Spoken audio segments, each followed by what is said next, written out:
Италийн Herbacint брендийн будгаар будах зааварчилгаа. Herbacint будаг нь үнэргүй бөгөөд органик будаг юм. Уг будгаар гэртээ будах нь маш амархан бөгөөд дараах байдлаар хэрэглэнэ. Будахын өмнөх бэлтгэл. Уг будаг маань эко бүтээгдэхүүн учраас нэг удаагийн хэрэглэлд өнүүд дагалдаж ирдэггүй болохыг сануулъя. Үсээ будахад үс тэвэрхэн угаасан байх шаардлагагүй бөгөөд бохирдсон үед будах нь илүү тохиромжтой юм. Будах болохоос сэргийлэн чих болон нүүр, хөдөлгөөний хэсэгт дурын тосон төрхийг түрхэж хамгаалж өгнө. Будаг холих. 60 мг-тай 2 сав будгаа будах хэмжээгээр ижилхэн хийж хольж өгнө.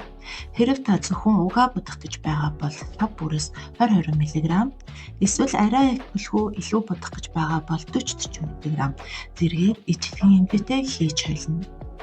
Үүний дараагаар холцоо өтгөртөл нь сайтар хотгож өгнө. Сайтар самнаад 2 хэсэгт хуваан будахад хялбар болгож өгч багцалж өгнө.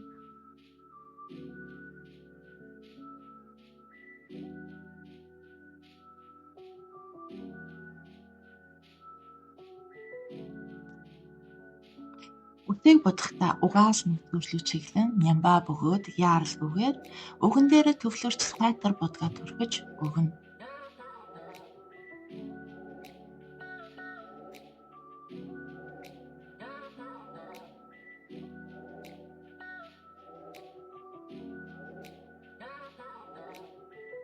Будгаа тарааж өгсөний дараагаар шүршүүрийн малгай эсвэл хүнсний утаар үсээ орон 40 минут байлгана.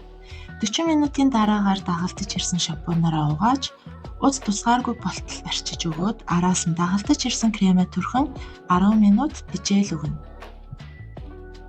Үүний дараагаар усаар зайлж угаагаад өөр эсвэл сэлдэж таана.